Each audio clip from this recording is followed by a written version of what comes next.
Bonjour à tous. Alors voilà, j'ai voulu faire cette vidéo pour vous présenter un outil que j'adore et que je pratique depuis plus de 8 ans maintenant et qui s'appelle le référentiel de naissance. Donc, c'est un outil qui a été mis en place par Georges Colley, un Français, dans les années 1980 et qui permet une étude profonde et approfondie de notre personnalité, de qui l'on est, de notre chemin de vie, de nos ressources, des défis auxquels on va avoir à faire face, de là où on doit aller finalement, enfin voilà, qui va représenter un petit peu tout notre chemin de vie, tout ce qu'on va devoir un petit peu parcourir. Tout ça sous forme symbolique, d'accord, via les arcanes majeurs du tarot de Marseille. Et donc aujourd'hui, pour vous présenter un petit peu le référentiel de naissance et ses possibilités, j'ai décidé de vous présenter le référentiel de Nelson Mandela, parce que je trouve que c'est un personnage quand même qui a marqué l'histoire et qui avait une personnalité quand même assez atypique. Donc voilà, j'ai choisi ce personnage-là pour démarrer un petit peu mon étude et vous montrer un petit peu les possibilités qu'offre le référentiel. Donc le référentiel, il est composé plutôt de 13 maisons, d'accord, donc qui vont représenter différents thèmes de la vie, plus l'anima et l'animus, donc qui vont représenter respectivement la partie masculine et la partie féminine de notre être, et enfin le cœur de référentiel qui va être un petit peu l'image globale, un petit peu ce qu'on doit atteindre, ce qu'on vient incarner aussi dans cette existence terrestre. Donc, déjà, si on commence par la personnalité apparente, du coup, la maison 1, donc c'est vraiment la maison de l'extériorité, comment Nelson Mandela pouvait se présenter aux autres. Donc on voit qu'il a la lune avec un chariot au-dessus et un pape. Donc avec la lune, je pense que Nelson Mandela était quelqu'un d'assez, en apparence, peut-être assez mystérieux, assez insondable finalement, qui pouvait être beaucoup peut-être dans ses pensées, dans le monde du rêve, de l'imaginaire. D'accord. Donc on retrouve toutes les caractéristiques de la lune. Avec un chariot au-dessus, bon, bah, c'est quelqu'un qui savait se mettre en avant, d'accord, qui savait capter un public, capter l'attention, qui avait une forme de leadership aussi. En tout cas, quelqu'un voilà, qui savait capter l'attention des gens. Et aussi, il y a un côté conquérant avec ce chariot, en fait.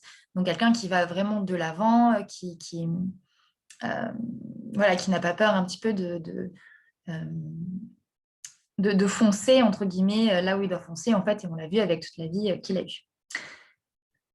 Il a aussi un pape. Alors, ce pape, il est très puissant puisque ça lui donnait des facultés de communication vraiment hors pair. C'est quelqu'un qui savait vraiment manier le verbe, manier sa communication, qui savait capter un public, qui savait adapter son discours à une audience très, très large. Et on voit d'ailleurs la fulgurante carrière finalement politique qu'il a eue, malgré voilà, toutes ces années d'emprisonnement. C'était quelqu'un qui savait vraiment fédérer par un petit peu sa parole, par son discours, par son éloquence, par tout ce qu'il pouvait transmettre. Donc c'est vraiment quelque chose qui est très puissant et qu'on retrouve déjà à première vue dans son référentiel. Sa personnalité profonde, eh bien, on retrouve un chariot avec tempérance et la roue de fortune. Donc, en personnalité profonde, Nelson Mandela, voilà, c'était quelqu'un euh, qui, encore une fois, voilà, qui savait se mettre en avant, qui maîtrisait un petit peu voilà, l'art de la communication, l'art d'être vu, l'art de savoir se montrer, d'être mis en lumière aussi, ce qui n'est pas donné à tout le monde finalement. Mais voilà, avec cette notion de conquête aussi, de vouloir vraiment aller, voilà, je me répète un petit peu, mais aller de l'avant, conquérir, et on a vu le grand homme que c'était. Avec tempérance, c'était quelqu'un qui était au fond de lui quand même très doux, d'accord, très doux, qui était dans une recherche de paix, d'harmonie, de cohérence. On voit vraiment par rapport à ce qu'il a pu faire, cette notion d'échange et d'équilibre finalement, où il a vraiment voulu rassembler, réunir finalement, et on voit vraiment ce lien avec tempérance finalement, où on passe, où l'eau circule d'une cruche à l'autre en fait, donc vraiment on crée du lien, on crée une harmonie finalement entre des opposés pour pouvoir les rassembler. Avec sa roue de fortune, la roue de fortune, ça fait de lui quelqu'un qui était très volontaire, quelqu'un qui ne se laissait pas aller, quelqu'un qui allait toujours de l'avant, toujours voilà, qui fonçait et qui ne se laissait pas abattre en fait. Et toujours dans un sens avec voilà, une forme de communication, de faire passer un message, de guider, pas forcément de guider dans le but d'être un leader et de vouloir assouvir son autorité, mais vraiment avec une volonté d'amener vraiment voilà, une conscience supérieure, une sagesse aux hommes et vraiment de transmettre un enseignement fort qui a été finalement voilà, celui de la paix, de la réunification. Mais on voit voilà, ce côté vraiment volontaire qui ne se laisse pas abattre et qui cherche toujours à évoluer, à comprendre davantage et à s'en sortir finalement. Alors, quant à sa maison 3, donc la maison 3, c'est une maison qui va être, qui va agir au niveau du collectif aussi, d'accord. C'est toutes les personnes nées dans la même année, finalement, ont la même maison 3. Donc, ça va vraiment voilà, agir au niveau du collectif. Et on voit qu'avec le soleil, bon, bah, c'est une personne qui venait vraiment amener de la conscience, de la lumière dans le monde, en fait. Et puis, on voit cette ligne soleil-soleil, donc les deux soleils vraiment qui sont alignés. Donc, il y a vraiment un côté où il est venu rayonner, apporter quelque chose de vraiment très beau, de même spirituel finalement, par rapport au message qu'il a pu apporter ou par rapport à tout ce qu'il a pu vivre, tous les messages vraiment forts qu'il a pu transmettre de par son action. Donc, il est vraiment venu apporter voilà, beaucoup de lumière, une grande clarté et aussi, quelque part, son authenticité, en fait. Hein. C'est vraiment aussi parce qu'il a été, il a su être vraiment authentique et en accord, eh bien, quelque part, avec sa nature profonde, avec qui il était vraiment, qu'il a pu, comme ça, eh bien, de devenir ce personnage illustre et voilà, venir vraiment partager quelque chose de fort, en fait, hein, un rayonnement vraiment ultra puissant qu'il n'a peut-être pas forcément cherché à avoir de manière euh, naturelle, en fait, mais qui s'est quelque part un petit peu imposé à lui aussi par le rayonnement qu'il avait. Et on voit, ce qui est très intéressant, euh, au-dessus, la justice, en fait.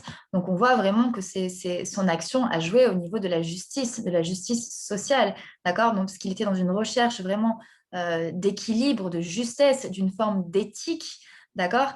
Donc, ça s'est vraiment positionné au niveau, voilà, global, collectif, et pour rendre justice et pour que euh, pour que finalement les situations politiques dans lesquelles il a pu je trouve plus mes mots, les situations politiques dans lesquelles il a pu être soient vraiment rendues de manière juste, que ce soit équilibré pour chacun des partis. Il ne cherchait pas forcément voilà, à tirer plus la couverture de son côté. C'était vraiment, je veux que chacun soit dans un juste équilibre, dans une cohésion, dans une cohérence vraiment totale. Et avec le soleil, moi, ce que j'aime bien, c'est qu'on dirait vraiment qu'il y a comme un personnage qui est un peu comme aveugle, en fait, ou qui vient de retrouver la vue, et l'autre personnage qui est là et qui lui dit, tiens, regarde, le chemin est par là, en fait. Donc, il y a cette notion, pour moi, de guide, d'enseignant spirituel, finalement, mais qui enseigne même plus tant avec sa parole, finalement, mais plus avec sa présence, avec son rayonnement, avec tout son potentiel, finalement, spirituel et inné qui était chez lui, et qui, bien sûr, j'imagine, il a dû vraiment travailler dessus aussi. Mais voilà, on voit vraiment que c'était un personnage brillant, on va dire, et rayonnant de par ce qu'il dégageait. Alors là où je trouve que c'est vraiment particulièrement intéressant et où ça vraiment reflète bien finalement ce qu'il est venu faire dans ce monde, c'est sa maison 4. La maison 4, elle va représenter l'orientation concrète de l'existence, l'action dans le monde, ce qu'on vient vraiment faire, ce qu'on vient apporter au monde et comment nous, on réagit par rapport à ça. Donc, il a l'étoile avec au-dessus l'amoureux. Donc, l'étoile, ça nous parle vraiment, c'est une carte spirituelle, et ça nous parle vraiment de générosité, de don, d'altruisme, de se consacrer à une cause plus noble et plus juste que nous-mêmes. Et on voit vraiment avec le parcours qu'il a eu, il est resté un nombre de temps incalculable en prison, et on voit que c'était vraiment pour une cause qui le dépassait finalement, hein, celui de tout son pays, d'un peuple entier finalement qu'il a réussi quelque part à sauver simplement en s'abandonnant finalement aussi à sa destinée, à l'univers, à qui il est, en faisant confiance aussi en sa bonne étoile, en sa destinée. Et on voit vraiment le parcours qu'il a eu en étant vraiment au service finalement du peuple, au service de sa destinée, et sans penser finalement à son intérêt personnel, mais vraiment en pensant à quelque chose qui était beaucoup plus grand que lui, sûrement même qui le dépassait complètement finalement, parce que ça a pris une ampleur absolument incroyable. Et voilà, on retrouve ce côté don de soi pour l'humanité, où l'étoile, comme ça, elle vient voilà, transmettre un message qui est super fort de par, voilà, toujours pareil, sa présence et par ce qu'elle peut transmettre finalement. On voit que l'étoile donne de l'eau à une rivière. Bon, bah, ce n'est pas du tout un comportement qui est naturel. En général, on prend de l'eau d'une rivière. Mais là, on voit que l'étoile donne de l'eau à une rivière. Et cette étoile, elle est complètement nue, en fait, hein, contrairement à d'autres arcanes qui sont beaucoup plus habillés, beaucoup plus dans les apparences, beaucoup plus dans la matérialité finalement. Là, on voit que, eh bien, il a su se mettre complètement à nu, symboliquement parlant, pour atteindre finalement ses objectifs et voilà, il y avait vraiment une notion euh, on a même plus besoin finalement de possession matérielle quand on est vraiment connecté à notre être profond, finalement l'être spirituel que l'on est, et c'est ce qu'il est venu incarner. Et avec cette coloration d'amoureux par-dessus, eh bien, on retrouve la notion de fraternité du peuple, en fait, hein, des gens. On voit que vraiment ce qu'il faisait, ce qu'il a pu donner, c'était aussi au service des autres, dans ce lien de communauté, de fratrie, de famille finalement, parce que son pays, c'est devenu vraiment sa famille. Donc, il y a vraiment cette notion de je me mets au service des autres, je me mets au service de ma communauté, je me mets au service des gens que j'aime et que j'ai envie d'aider, en fait. Donc, on voit vraiment la grandeur et la beauté d'âme de cette personne et de ce qu'il est venu incarner dans sa mission de vie. Alors, il avait un passage obligé de chariot. Donc, les passages obligés, ce sont les événements cycliques répétitifs que la vie nous envoie dans le but de nous faire grandir et de nous faire évoluer. Donc, avec un passage obligé de chariot, eh bien, ça peut représenter justement une certaine forme de notoriété. C'est comme si la vie l'avait poussé vraiment à se mettre en avant, à devoir un petit peu prendre les rênes, à devoir se montrer, à devoir voilà, être sur la scène médiatique, sur la scène publique. Et il a fait ça, encore une fois, c'était pas tant dans son intérêt propre, son intérêt personnel, mais on voit que c'était vraiment au service des autres et dans un but vraiment d'amour profond, euh, voilà, vraiment dans l'amour profond pour les hommes, finalement, pour son peuple, pour son pays, qu'il a fait ça. Voilà, et on voit vraiment cette notion d'être mise en avant quelque part, même un peu malgré lui, puisque ouais, ce qui est intéressant, c'est qu'il a cette ligne de chariot, donc ça veut dire qu'il a aussi un chariot en maison 11 qui représente la source des souffrances. Donc, quelque part, lui, enfin, ça c'est mon interprétation, hein, mais quelque part, il n'avait pas tellement envie peut-être d'être mis en avant comme ça, en fait. Et le fait justement d'être mis en avant, quelque part, ça le faisait souffrir aussi. Il y avait une part de lui qui souffrait. Et bon, d'ailleurs, ça a bien donné ce que ça a donné parce qu'on a vu qu'avec voilà, la médiatisation politique qu'il a eue, il a fini en prison et ça lui a généré énormément de sources de souffrance. Alors que si finalement, bah, il était resté caché, planqué, qu'il n'avait pas pris justement le devant de la scène, qu'il n'avait pas pris voilà, les rênes de sa vie, entre guillemets, dans ce sens-là, dans le sens finalement du service de l'humanité pour lequel il était venu, eh bien, peut-être qu'il n'aurait pas vécu cette source de souffrance-là due à sa médiatisation, peut-être qu'il n'aurait pas été en prison et tout ce qui va avec finalement. Alors, en ressources, on retrouve encore le chariot. Donc, il y a vraiment beaucoup de chariots chez Nelson Mandela. Donc, on voit que son passage obligé, finalement, ce côté médiatique, d'être mis en avant, vraiment d'apporter un message fort et puissant de par cet aspect médiatique, eh bien, c'est aussi quelque chose qu'il savait faire, qui était inné à l'intérieur de lui, puisque ça faisait partie de ses réserves et de ses qualités vraiment profondes. Donc, il savait comment faire, on va dire. Il savait comment se mettre en avant, il savait voilà, peut-être gérer cet aspect médiatique, il savait comment charmer un public, il savait voilà, être à l'aise pour être sur le devant de la scène.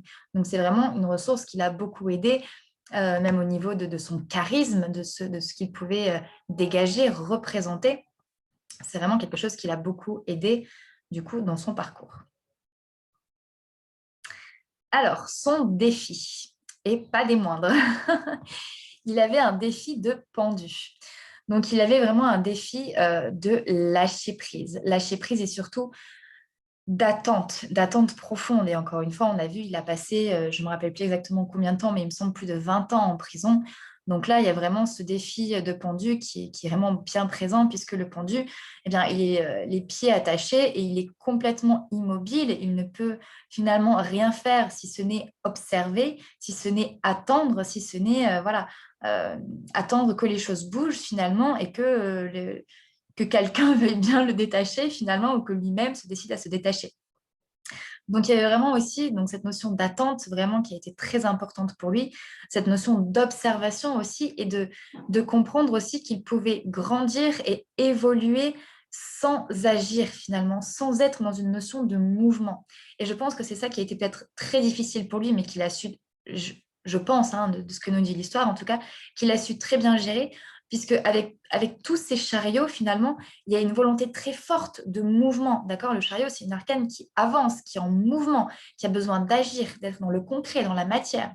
Et là, le pendu, c'est comme un frein, c'est comme quelque chose qui bloque et qui vient lui dire non, non, non, non, d'abord, tu dois attendre, tu dois ne rien faire, tu dois observer, tu dois faire preuve de patience, tu dois grandir en conscience avant de pouvoir te mettre en mouvement et de pouvoir agir. Vous voyez, donc c'est vraiment particulièrement intéressant de voir comment finalement la vie d'une personne comme elle se traduit de manière symbolique. Alors avec le pendu, ça a aussi été une invitation à voir les choses de manière différente, d'avoir un point de vue complètement différent sur les choses. Et je pense que voilà, s'il a passé autant de temps en prison, ça a dû être aussi une énorme expérience pour lui, eh bien, pour comment dire, pour observer le monde finalement d'une manière complètement nouvelle au final, de pouvoir faire éclore ses idées, puisque justement il était dans un état où il n'avait pas de possibilité d'action, de mouvement, et bien à ce moment-là, eh bien c'est l'observation, l'état méditatif et l'état réceptif aussi qui se met en mouvement. Et voilà, ça a été, à mon avis, voilà, une grande période pour lui où il a pu vraiment se remettre en question un petit peu sa vie et aussi eh bien, tout ce fonctionnement, tout ce système finalement pour apprendre eh bien, à voir les choses différemment et pour ensuite finalement retourner la situation à son avantage. Donc on arrive au couple ange-démon. Donc c'est deux arcanes qui sont par nature opposés. Donc l'ange qui va représenter la source de réussite et le démon la source de l'échec.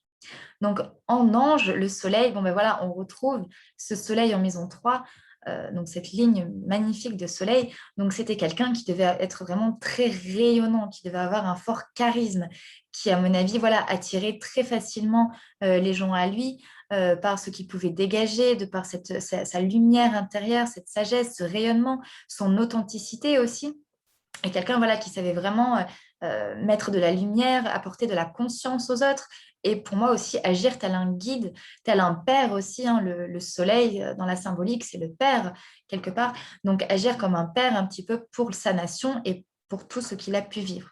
Mais en tout cas, voilà, un être avec un très fort rayonnement, un très fort charisme et de très, très belles qualités de partage, de fraternité. Euh, voilà, vraiment la fraternité, le lien à l'autre qui est vraiment très important. Et surtout aussi, on sent qu'il n'y a pas d'ego, en fait. Vous voyez, le soleil, c'est vraiment cette authenticité pure. C'est comme l'âme d'un enfant, finalement, qui vient au monde et qui est complètement dénué d'ego, dénué de toute envie malsaine, entre guillemets, ou comment dire, pas malsaine, mais de tout intérêt finalement. Vous voyez, là, c'est vraiment juste le rayonnement pur, le partage, l'authenticité, l'amour fraternel au sens le plus large qui soit. Alors, la source de l'échec, nous avons l'impératrice. Alors, peut-être que Nelson Mandela, c'était une personne qui était quand même très dans le contrôle, d'accord, qui avait besoin peut-être voilà, d'organiser, de planifier ses idées, euh, voilà, qui voulait avoir peut-être une certaine forme aussi de réussite sociale ou une certaine forme d'affirmation. Mais en tout cas, pour moi, il y a surtout cette notion de contrôle, en fait, hein, et où du coup, ça fait particulièrement écho eh bien, à son défi de pendu, puisque finalement, son défi de pendu lui a imposé finalement, et sa vie lui a imposé eh bien, de devoir lâcher prise finalement et d'accepter de ne pas avoir le contrôle sur les situations, parce que voilà, quand on se retrouve en prison, bah, finalement, on ne peut plus rien gérer, on ne peut que subir ou devenir disciple finalement de la situation, mais on n'est pas maître finalement de ce qui se passe. Donc on retrouve, comme je disais, le chariot en source des souffrances. Donc avec le chariot en source des souffrances, il peut y avoir un énorme besoin de reconnaissance, justement, et une reconnaissance qui n'est pas forcément bien vécue. Alors, voilà, peut-être qu'il y a aussi une problématique par rapport à ses parents, puisque là, on voit quand même l'impératrice qui représente la mère, entourée de l'empereur qui représente le père, et lui qui est au milieu. Donc peut-être qu'il y a eu voilà, une grosse problématique de reconnaissance par rapport à ses parents en étant jeune. Et qui sait, peut-être que c'est justement cette source des souffrances finalement de ne pas être reconnu aussi par sa mère ou être reconnu pour ce qu'il était, ou aussi sa mère, ça peut être la nation aussi, hein, quelque part. Donc de ne pas être reconnu par sa nation, par sa mère avec un grand M, qui a pu voilà, le faire souffrir. Ça pouvait être aussi une forme d'emballement finalement, hein, de se laisser emporter un petit peu par ses instincts, par ses émotions aussi, par tout ce qui pouvait l'animer et qui a pu voilà, le conduire dans des routes pas forcément super, on va dire. Et ensuite, comme je disais aussi, peut-être que le fait d'avoir été reconnu, d'avoir pris position finalement, d'avoir voulu un petit peu se battre et d'avoir voulu incarner cet esprit conquérant finalement qu'il était, eh bien ça a pu, voilà, ça lui a créé quand même beaucoup de soucis, même si à la finalité, ça a été un homme vraiment très très marquant dans l'histoire. Et vous voyez, avec cette notion enfin cette ligne finalement de chariot, c'est comme s'il y avait, et ces 4 chariots aussi finalement, tous ensemble, c'est comme s'il y avait quelque part une notion d'immobilité. C'est-à-dire que quand on a trop d'une arcane finalement dans un référentiel, on peut le vivre à la négative. Et avec voilà, ce pendu, c'est comme si finalement la vie lui avait à un moment dit stop, tu ne peux plus bouger, tu vas rester un petit peu comme bloqué, comme enfoncé un petit peu dans la terre du chariot, tu ne pourras plus bouger, tu ne pourras plus avancer, tu seras immobilisé. Voilà, et c'est exactement ce qui s'est passé. Sa guérison, son idéal accessible, et finalement, enfin pour moi, qu'il a très bien réussi, c'est l'empereur. L'empereur, bon, bah, c'est clairement le dirigeant d'un empire. Donc, c'est une personne qui a du pouvoir, qui a du charisme, qui a du leadership, qui a une forme d'autorité naturelle. Donc, sa guérison, ce que vraiment son âme venait chercher, en fait, après ce défi de pendu, c'est de devenir quelque part un chef. Et il a été quand même le chef d'une nation pendant très longtemps. Ça a été une personne qui a été vraiment reconnue, admirée pour qui il était et surtout quelqu'un qui avait vraiment une vision pour son peuple. Ce n'était pas quelqu'un qui agissait de manière tel un dictateur, de manière égocentrique, avec de la violence, etc. Non, c'était une personne qui avait vraiment, qui était au service vraiment de l'humanité et qui mettait toutes ses qualités de dirigeant au service de cette humanité, que l'on retrouve du coup voilà, avec l'étoile et l'amoureux. Et aussi, on voit eh bien, que ces qualités de chariot, justement, l'ont aidé dans cette guérison et dans cet idéal accessible d'empereur, donc de devenir un chef de la nation, parce qu'il avait aussi voilà, ces qualités d'être sur le devant de la scène, de se mettre en avant, de pouvoir, voilà, d'être vraiment un conquérant. Donc c'est vraiment, je trouve que son thème est vraiment très, très parlant.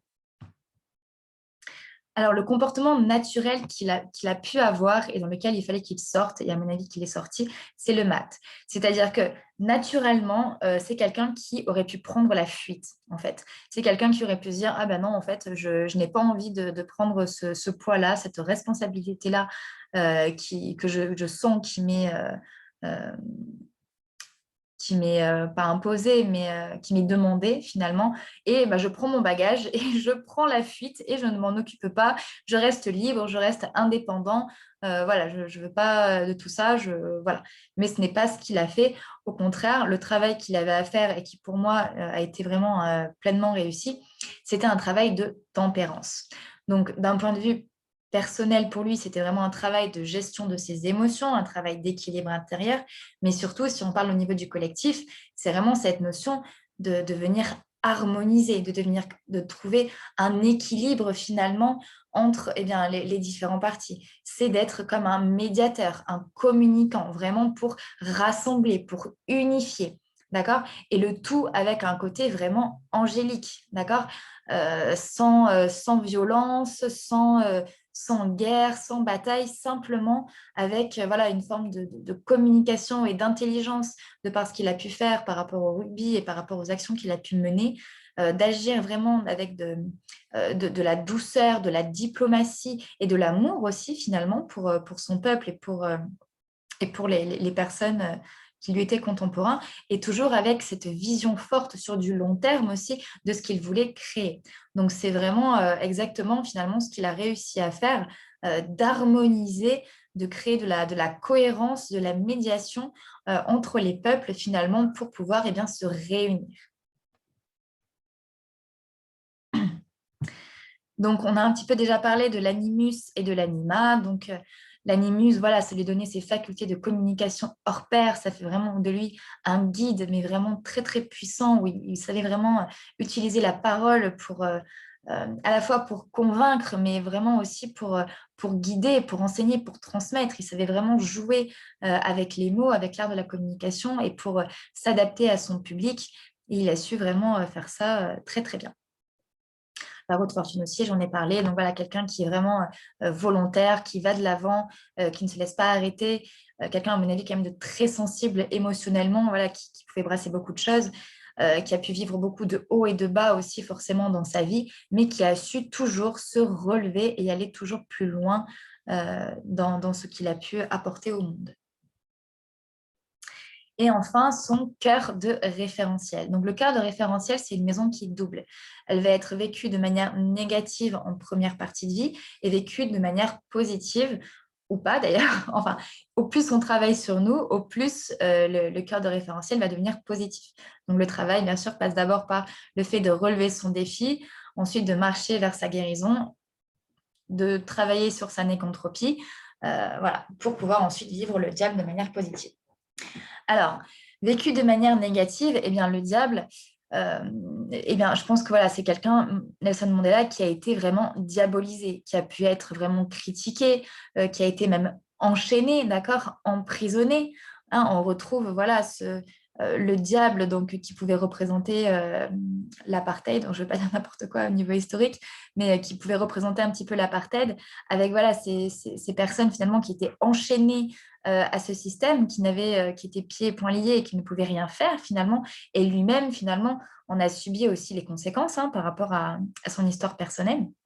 Donc d'être diabolisé, critiqué, de ne pas être compris, d'être peut-être jugé, peut-être que lui-même était pris en proie à ses propres démons intérieurs qu'il a dû vaincre et combattre, et qui, selon moi, ont été justement, comment dire, qui ont un lien justement avec ce défi de pendu, d'accord, puisqu'on retrouve la symbolique de la corde, donc quelque chose qui nous enchaîne, qui nous maintient prisonniers, et où pour moi, le fait de voilà, son expérience en prison a dû être vraiment extrêmement initiatique pour lui, puisqu'il a su justement, tout en étant prisonnier, se libérer de ses propres chaînes, en fait. Et c'était vraiment quelqu'un qui a su trouver sa propre liberté tout en étant enfermé et tout en étant en prison, ce qui n'est vraiment pas donné à tout le monde et qui est vraiment un acte de transmutation absolument incroyable de ce qu'il a pu vivre.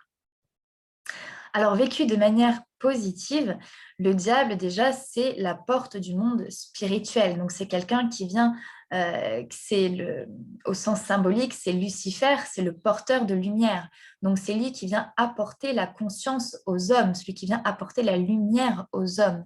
Donc, c'est une arcane qui est vraiment très puissante et qui nous parle voilà, de vraiment d'être un guide, de quelqu'un qui apporte un message, mais qui apporte un message de manière non conventionnelle, d'accord? Ce n'est pas quelqu'un qui va, et encore que, on va dire, mais le message fort qu'il a fait passer était complètement original, sortait complètement des clous du système, de ce qu'on pourrait imaginer finalement, et on voit bien avec les actions qu'il a pu mener que c'était quelqu'un voilà, qui était non conforme finalement par rapport à ce que d'autres personnes auraient pu faire. Ça lui a apporté aussi un très fort charisme, un très fort magnétisme et vraiment une puissance intérieure dans le sens où, par rapport à ce qu'il a pu vivre finalement, arrivé à un moment donné, j'ai envie de dire, il n'avait plus peur de rien ni de personne en fait, hein.